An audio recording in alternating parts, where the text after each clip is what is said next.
Hola Baguette, Baruch Haba, Shabbat Shalom.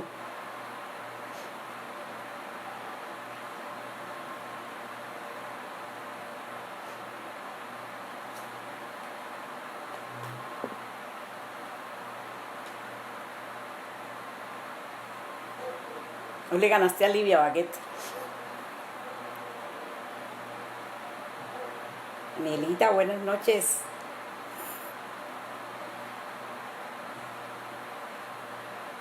Mayelín, buenas noches.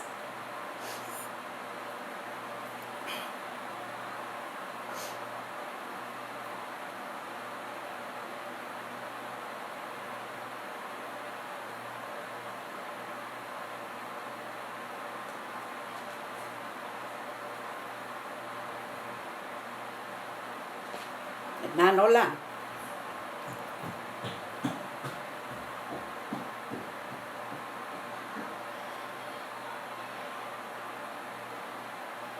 Oh, bienvenido, Shabbat Shalom.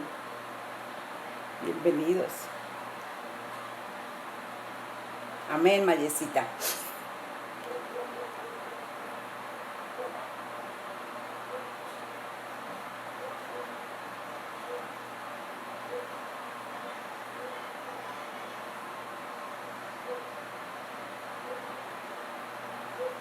Buenas noches.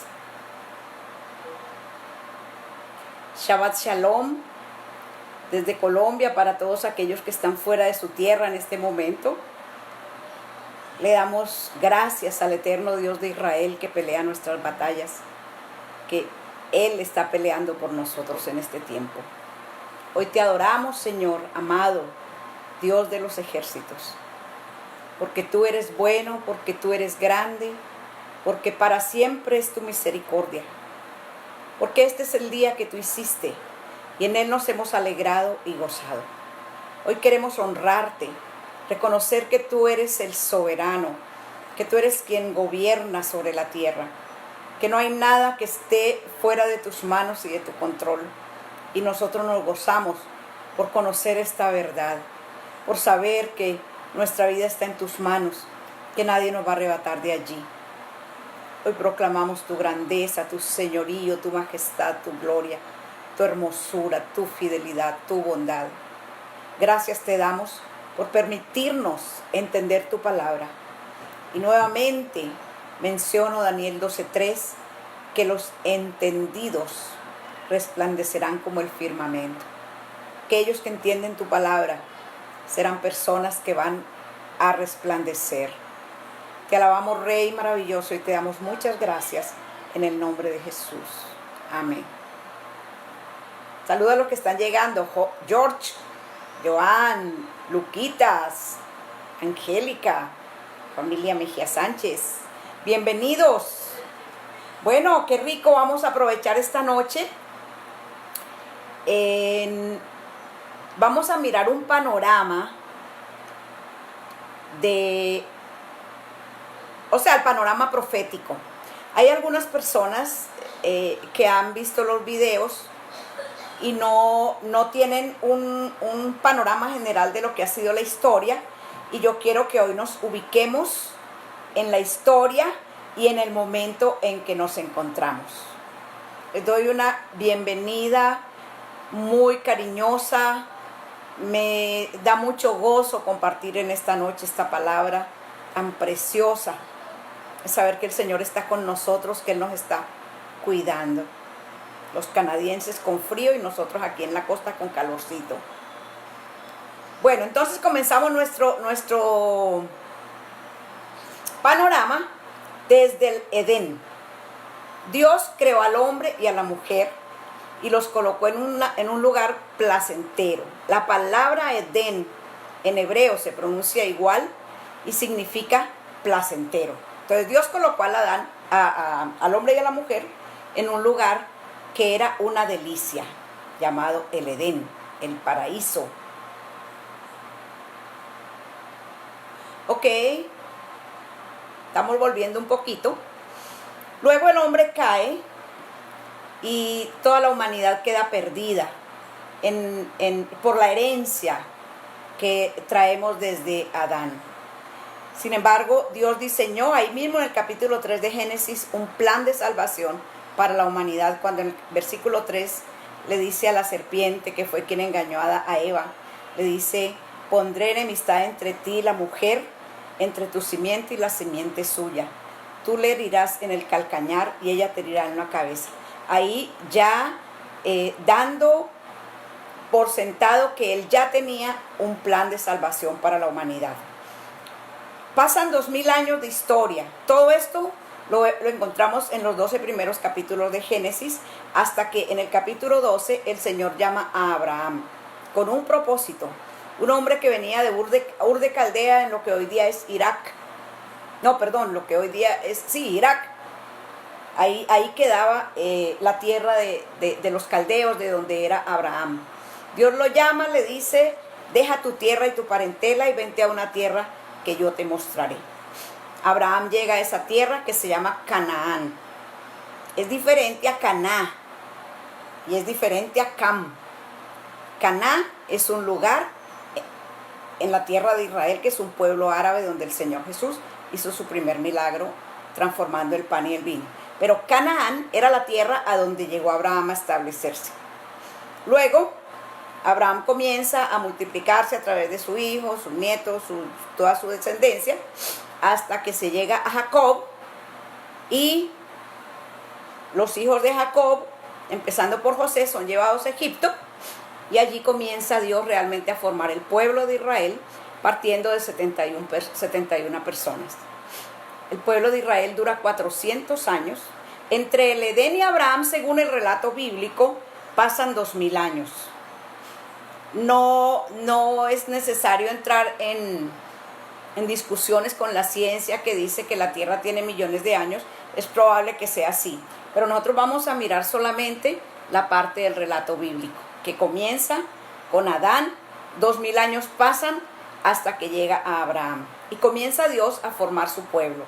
400 años en Egipto, luego los saca bajo el liderazgo de Moisés y los lleva al desierto. Esta semana precisamente se va a celebrar esta fiesta, recordando cuando Dios sacó al pueblo de Israel cuando estaba esclavo en Egipto y lo traslada a una tierra desértica, pero una tierra donde el pueblo de Dios vio su gloria. Esta es una lección grandísima para nosotros aplicarla a nuestro corazón. Aún, y el Salmo, hay un salmo que dice, 78, dice que ¿podrá Dios poner mesa en el desierto? Y aún en ese desierto, Dios tuvo un cuidado infinito con su pueblo durante esos 40 años. Les dio alimento, hizo sombra sobre ellos, cuidó que no se enfermaran, cuidó que las fieras del desierto no los atacaran, les mantuvo siempre su ropa. Y durante esos años, Él les dio una instrucción para que ellos obedecieran e hicieran una sociedad perfecta. Después de estos 40 años, que nos deja esta lección tan hermosa de saber que aunque estemos en un desierto, Dios puede abrir mesa para nosotros. Dios, en medio de cualquier circunstancia que nos encontremos, tiene siempre cuidado de nosotros. Podemos observar a través de toda la historia del pueblo de la Biblia cómo Dios cuidó aún al profeta Daniel cuando lo tiraron al foso de los leones. Dios se metió a ese foso con Daniel porque allí lo vieron, allí vieron a Daniel con Dios. Dios cuidó de sus 3 amigos que los metieron en un horno de fuego, y Dios cuidó de ellos. Y está llena la Biblia de promesas de cómo Dios cuida de nosotros como pueblo. Finalmente, en el año 70 después de Cristo, después de pasar una larga historia desde Abraham hasta el Señor Jesucristo, pasan 2000 años. Viene el Señor Jesucristo a cumplir el plan de salvación. Y aquí vamos a mirar un poquito, porque el Señor Jesús conocemos, pues los que conocemos la historia, Él escogió 12 discípulos que siempre andaban con Él y Él les hace una promesa bien linda que nos involucra también a nosotros. En Juan 14, del 1 al 3, dice así: no se turbe vuestro corazón, creéis en Dios, creed también en mí. En la casa de mi Padre muchas moradas hay. Si así no fuera, yo os lo hubiera dicho. Y si me voy pues a preparar lugar para vosotros. Y si me fuere y os prepararé lugar, vendré otra vez y os tomaré a mí mismo, para que donde yo esté, vosotros también estéis. Aquí el Señor Jesús promete que Él se va a ir a la casa de su Padre a prepararnos una morada a cada uno de nosotros, para que donde Él estemos con Él. Y voy a referirles una historia que algunos de los que están aquí en este momento viendo este tema, les he contado. Había una señora muy rica que tenía una empleada de servicio que era cristiana y ella siempre le hablaba del Señor. Pero la señora no le ponía mucha atención. Esta empleada llamada María, un buen día murió. Y la señora recordó lo que María le había contado. Y María, la señora, recibió al Señor finalmente. Cuando la señora muere y llega al cielo, un ángel la recibe y comienza a hacerle un paseo por el cielo y le comienza a mostrar esas moradas de las que habló Jesús. Dice: voy a preparar lugar para vosotros. Y comienza a mostrarle las primeras mansiones suntuosas y le va mostrando, y en una de esas mansiones le muestra la de María, su empleada, muy suntuosa. Y esta mujer piensa: uy, ¿qué me esperará a mí si María, que era una simple empleada y tiene esta mansión, qué será lo que yo voy a tener? Y comienzan a avanzar en el camino, y a medida que avanzan, la suntuosidad de las casas va disminuyendo, hasta que van llegando a casitas más humildes y llegan a una casita, pero pobre, pobre, pobre, allá en el cielo. Y el ángel le dice: bueno, señora, aquí es su morada eterna. Y ella empieza a protestar: no, yo nunca viví en una cosa de estas, esto está muy pobre, porque María, en las condiciones que ella vivía en la tierra, ella tiene esa mansión y yo no la tengo. Y el ángel le respondió: lo sentimos, estos fueron los materiales que desde la tierra tú enviaste al cielo para construir tu morada. Y esta es una reflexión que me ha impresionado mucho. ¿Por qué? Porque tiene que ver con lo que nosotros sembramos aquí en la tierra, porque eso repercute para la eternidad. Y lo que quiero compartir en esta noche es un poco acerca de la eternidad.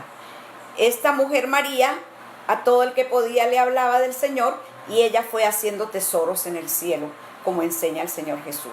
Dice: haceos tesoros en el cielo y no en la tierra, porque los de la tierra se los roban, se oxidan, pero los del cielo permanecen. Entonces, el tomar este tema de la eternidad y el panorama histórico tiene que ver con nuestro paso por la tierra. La Biblia enseña que nosotros somos ciudadanos del cielo, que aquí somos simples peregrinos.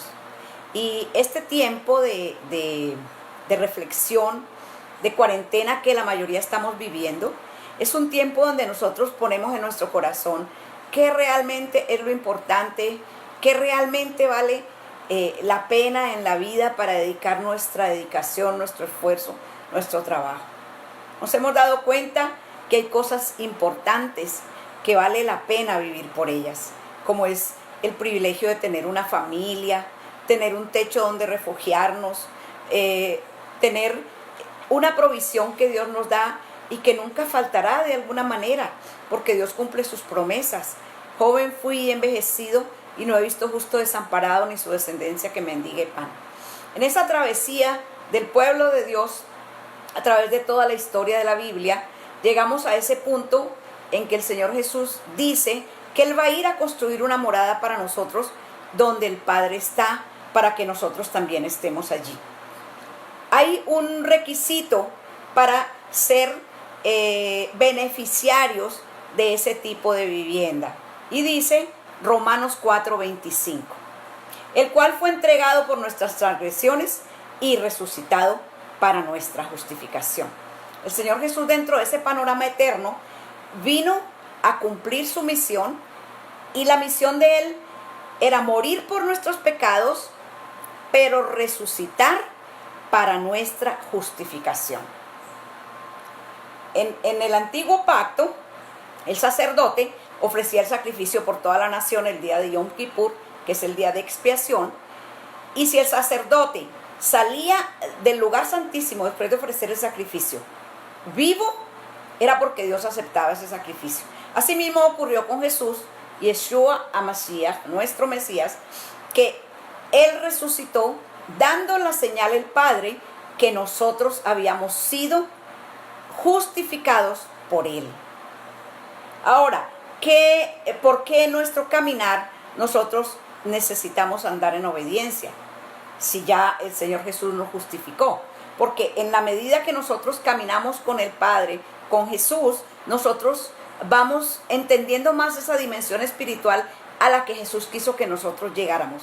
A vivir más con nuestra mirada en lo eterno que con nuestra mirada en la tierra. Y vamos a ver un versículo que me impacta mucho. Algunos piensan, la Biblia dice que al pueblo gentil Dios lo injertó dentro de la rama de olivo que era Israel. Entonces vamos a mirar en Efesios, ¿por qué? Porque las promesas y la historia futura involucra tanto a Israel como a la iglesia. Nosotros no podemos pensar que hay un arrebatamiento para la iglesia y para Israel, no, porque dentro del pueblo de Israel como dentro de la iglesia hay creyentes, somos un pueblo. Entonces, no basta o ser un israelita o ser un gentil, sino ver cómo nosotros entramos dentro de esas promesas de salvación. Dice así Efesios 2, 11 al 16. Por tanto, acordaos de que en otro tiempo vosotros los gentiles en cuanto a la carne, erais llamados sin circuncisión por la llamada circuncisión hecha con mano en la carne. En aquel tiempo estabais sin Cristo, alejados de la ciudadanía de Israel y ajenos a los pactos de la promesa, sin esperanza y sin Dios en el mundo. Pero ahora en Cristo Jesús, vosotros que en otro tiempo estabais lejos, habéis sido hechos cercanos por la sangre de Cristo. Porque Él es nuestra paz, que de ambos pueblos hizo uno, derribando la pared intermedia de separación, aboliendo en su carne las enemistades, la ley de los mandamientos expresados en ordenanzas, para crear en sí mismo de los dos un solo y nuevo hombre, haciendo la paz mediante la cruz reconciliar con Dios a ambos en un solo cuerpo, matando en ella las enemistades. Entonces nosotros entramos al cuerpo del Señor tanto como pertenece el pueblo de Israel a ese cuerpo. Nosotros somos del cuerpo del Señor, somos el pueblo de Dios. Y aquí en Efesios muy claramente dice que somos un solo pueblo. Entonces es muy interesante considerar que el futuro también incluye para Israel todas las promesas de bendición, toda la promesa de salvación y todo lo que Dios está prometiendo para su pueblo, porque no es para una parte de su pueblo. Es más, es muy bonito porque cuando uno tiene la oportunidad de conocer la cultura judía, se da cuenta que ellos se llaman la novia del Mesías. Y vamos a tener una boda con el Mesías, que son las bodas del Cordero. Y nosotros también vamos a ser participantes de esa boda como pueblo de Dios. Entonces, todo aquello que está expresado para la historia futura, que nosotros lo vemos desde la perspectiva de la iglesia, todo esto también involucra a Israel. Es muy bonito que Israel espera, y cuando uno comparte con los israelitas, especialmente aquellos que son tan ortodoxos, ellos cómo son de apasionados, cómo aman la venida de su Mesías. Ellos no han entendido que el Mesías ya vino, pero el Señor promete en Zacarías que ellos lo van a ver y van a entender que Jesús sí fue efectivamente el Mesías que ellos esperaban. Entonces es muy bonito esto que Efesios dice, porque involucra a todo el pueblo de Dios en sus promesas.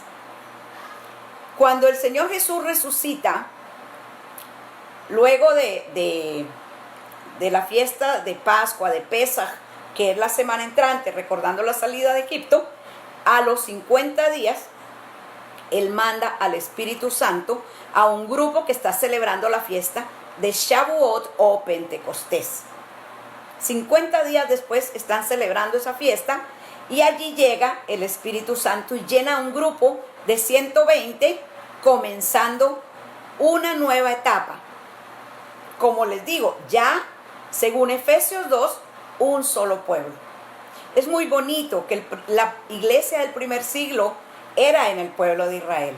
Y a partir de ese pueblo de Israel se comenzó a llevar el evangelio a todos aquellos de los que habla aquí el apóstol Pablo en Efesios 2, que aquellos que estábamos lejos de Israel, lejos de las promesas, lejos de Dios, fuimos unidos con ellos en el Mesías.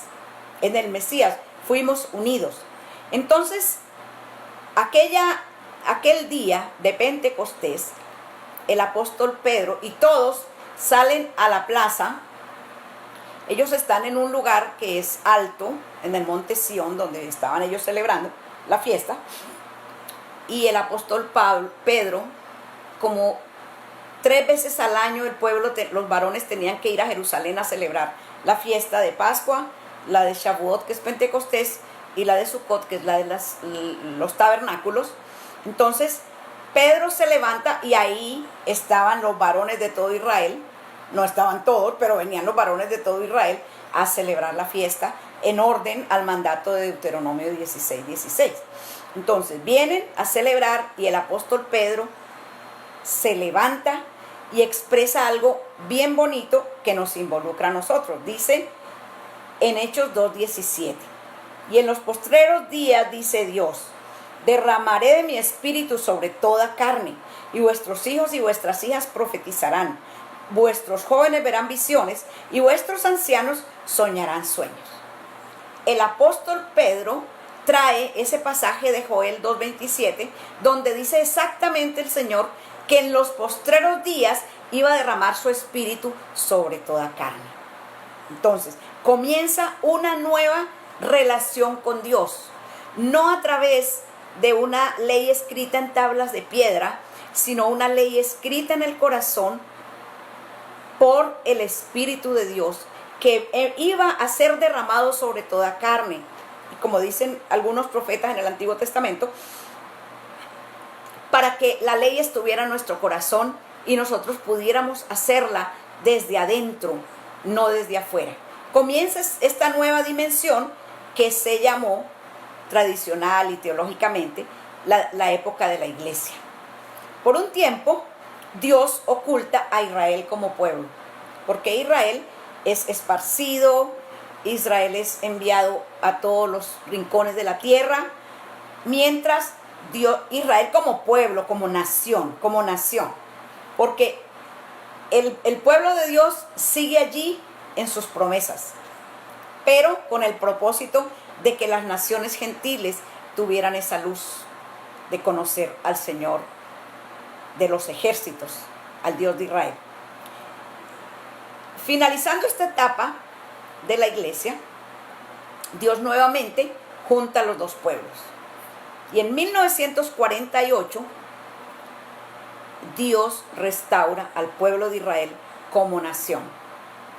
Y comienza a Israel a crecer como nación de una manera maravillosa. Que el video de antier lo dedicamos exclusivamente a ver cómo Dios levantó a Israel, las promesas de volverlo a juntar desde los 4 puntos de la tierra.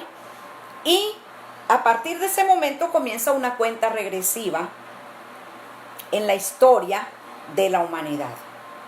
Esa cuenta regresiva indica que ya el tiempo final está cerca.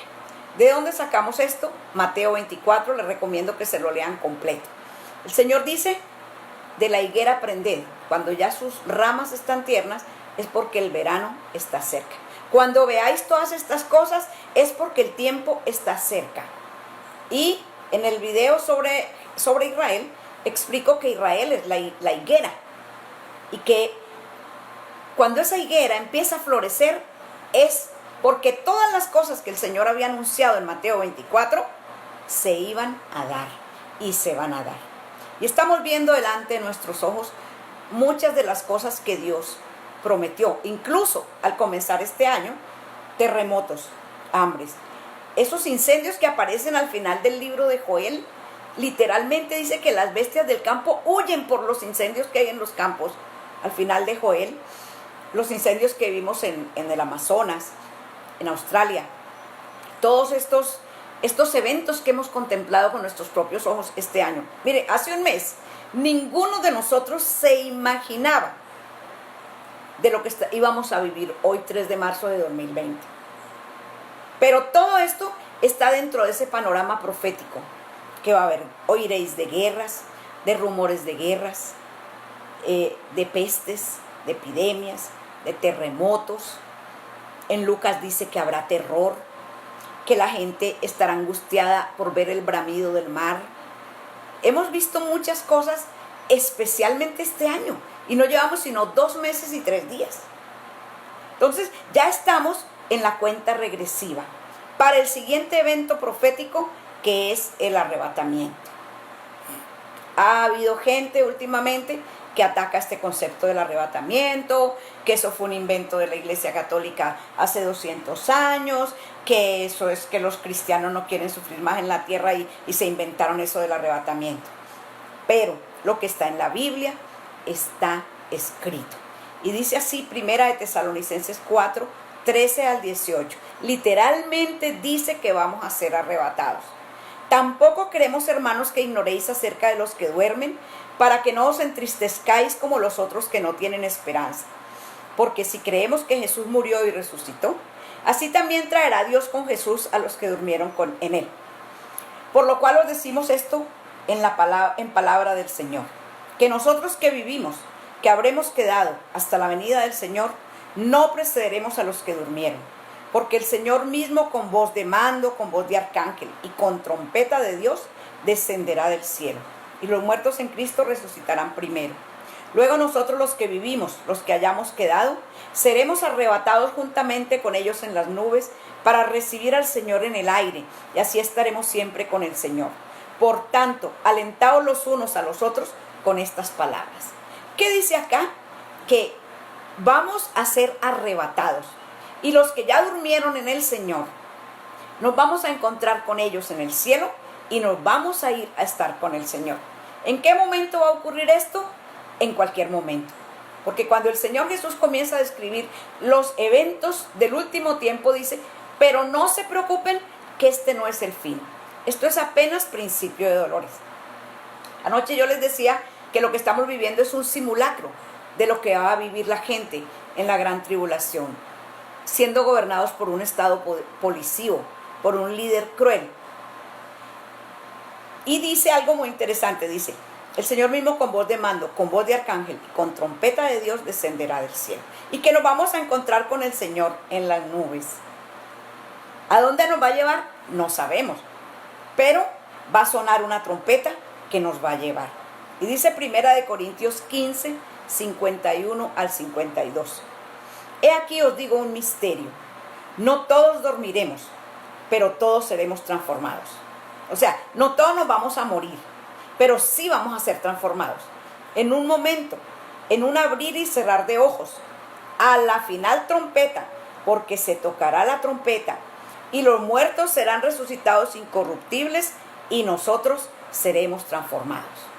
O sea que vamos a ser, los que estamos aquí en la tierra, transformados en un instante. Dice que en un abrir y cerrar de ojos, para encontrarnos con aquellos que durmieron en el Señor. Y me parece muy lindo porque dice, se tocará la trompeta. La Biblia dice que el día del Señor vendrá como ladrón en la noche, que no sabemos el día ni la hora, pero el Señor sí da algunas señales que indican que el tiempo está cerca. Y yo creo que nosotros literalmente, los que amamos la venida del Señor, los que estamos esperando este momento del arrebatamiento, vamos a escuchar esa trompeta, porque dice, porque se tocará la trompeta. Dice a la final trompeta, porque se tocará la trompeta. La Biblia dice que no sabemos el día ni la hora, pero el tiempo que estamos viviendo sí nos permite ver y analizar como los hijos de Isaacar que eran entendidos en los tiempos, velando por todo lo que estamos viendo que nos indica que el Señor está cerca, que el Señor está a las puertas. Hay un pasaje en Apocalipsis que pónganle bastante atención, que es muy hermoso. Dice: por cuanto has guardado la palabra de mi paciencia, yo también te guardaré de la hora de la prueba que ha de venir sobre el mundo entero, para probar a los que moran sobre la tierra. Aquí encuentro dos cosas muy interesantes, y la una es, dice, por cuanto has guardado la palabra de mi paciencia. O sea, cuando yo guardo la palabra del Señor, seré guardado de la hora de la prueba que ha de venir sobre el mundo entero. Y dice, para probar a los que moran sobre la tierra. Y aquí yo hago una comparación. Hay unos que moran sobre la tierra porque tienen sus pies tan enterrados en esta tierra, en las cosas que la tierra ofrece. Y hay otros que, aunque estamos parados aquí en la tierra, podemos poner nuestra mirada en el cielo, como enseña Colosenses 3:2. Poned la mira en las cosas de arriba y no en las de la tierra. Cuando veamos todas estas circunstancias, necesitamos mirar hacia el cielo y esperar que el Señor va a cumplir. Y dice aquí que el Señor nos guardará de la hora de la prueba que va a venir sobre el mundo entero. En 1 Tesalonicenses 1:9-10 dice: porque ellos mismos cuentan de nosotros la manera en que nos recibisteis y cómo os convertisteis de los ídolos a Dios para servir al Dios vivo y verdadero, y esperar de los cielos a su Hijo, al cual resucitó de los muertos, a Jesús, quien nos libra de la ira venidera. A todos aquellos que tenemos al Señor, vamos a ser liberados de la ira venidera. En 2 Tesalonicenses 2:3-12 dice lo siguiente: nadie os engañe en ninguna manera, porque no vendrá sin que antes venga la apostasía y se manifieste el hombre de pecado, el hijo de perdición, el cual se opone y se levanta contra todo lo que se llama Dios o es objeto de culto, tanto que se sienta en el templo de Dios como Dios, haciéndose pasar por Dios. ¿No os acordáis que cuando yo estaba todavía con vosotros os decía esto? Y ahora vosotros sabéis lo que lo detiene, a fin de que a su debido tiempo se manifieste, porque ya está en acción el misterio de la iniquidad, solo que hay quien al presente lo detiene, hasta que a su vez sea quitado del medio. Entonces se manifestará aquel inicuo, a quien el Señor matará con el espíritu de su boca y destruirá con el resplandor de su venida. Inicuo, cuyo advenimiento es por obra de Satanás, con gran poder y señales y prodigios mentirosos, y con todo engaño de iniquidad para los que se pierden, por cuanto no recibieron el amor de la verdad para ser salvos. Por esto Dios les envía un poder engañoso para que crean la mentira, a fin de que sean condenados todos los que no creyeron en la verdad, sino que se complacieron en la injusticia. Aquí dice que este inicuo, este hombre de pecado, va a ser manifestado cuando algo que hay en la tierra lo detiene. No dice específicamente qué es. Podríamos creer que es después del arrebatamiento que Él se va a manifestar. ¿En qué se va a manifestar? En un periodo que la Biblia llama gran tribulación. Dice el profeta Daniel que nunca ha habido una tribulación tan fuerte como la que se va a vivir después que la iglesia sea arrebatada. Después de la gran tribulación, que dura 7 años, viene la segunda venida del Señor. Después de la segunda venida del Señor, según Mateo 25 y otros pasajes, Satanás es atado por 1000 años. El anticristo y el falso profeta son lanzados al lago de fuego y azufre. Comienza un periodo de 1000 años donde el Señor Jesús va a gobernar sobre la tierra. Al final de esto viene el juicio final y la nueva Jerusalén para todos aquellos que van a estar con el Señor, y una condenación eterna para los que rechazaron siempre la gracia del Señor. Hasta aquí hoy entonces vemos lo que es el arrebatamiento. Los siguientes eventos que mencioné los vamos a estar viendo más adelante. Vamos a ver un poco más a fondo lo que es la gran tribulación, los 21 juicios que hay en Apocalipsis, que son 7 sellos, 7 trompetas y 7 copas de la ira de Dios. Vamos a ver las bodas del Cordero, vamos a ver qué es el milenio, cómo va a ser la venida del Señor, cómo así que Satanás va a ser atado, cómo va a ser el fin del anticristo.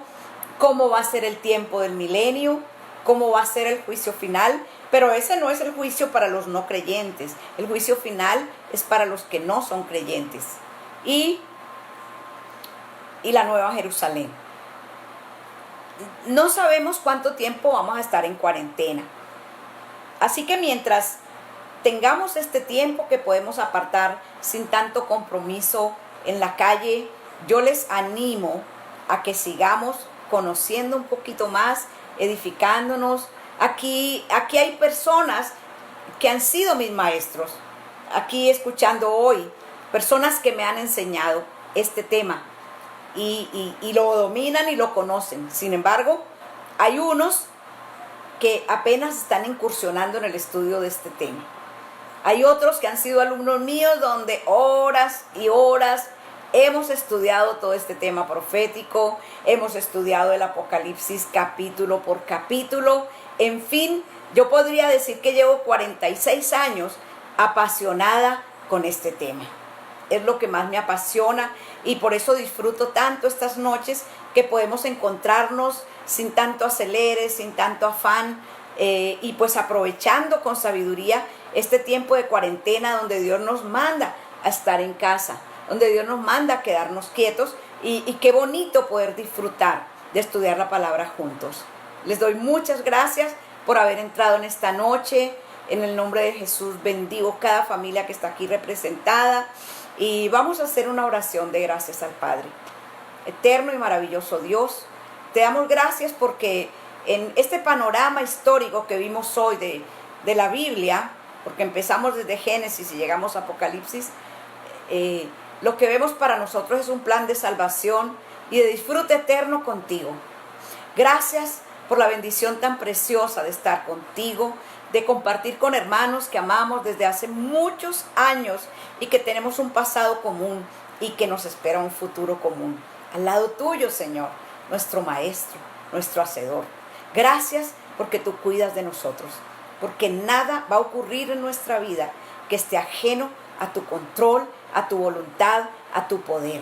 Estamos en ti, Señor, y nosotros seguimos creyendo que estamos bajo tus alas, como dice el Salmo 91, que tú nos cuidas y nos guardas.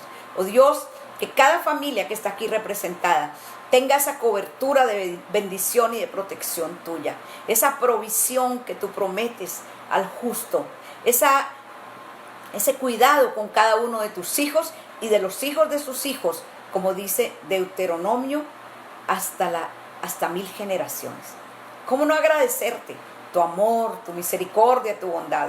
Esa esperanza bienaventurada que tenemos en ti, de saber que el futuro está en tus manos y nosotros estamos en ti y vamos a estar contigo por la eternidad. Gracias te damos por este tiempo que nos permites apartarnos para buscar lo eterno a través de tu palabra. Te exaltamos y te adoramos en el nombre de Jesús. Amén. Bueno, el Señor les bendiga. Gracias por sus saludos hermosos. Y que tengan un Shabbat Shalom. Un día de descanso precioso. Los que mañana estén así como desprogramados, los invito a las 6 de la tarde a nuestra reunión con un tema de reflexión y de consuelo, de esperanza. A las 6 de la tarde mañana sábado. El domingo no. Y el lunes nuevamente a las 7 retomamos nuestras clases de los temas proféticos. Señor les guarde, les bendiga y les dé más de lo que sus corazones anhelan. Dios les guarde. Chao.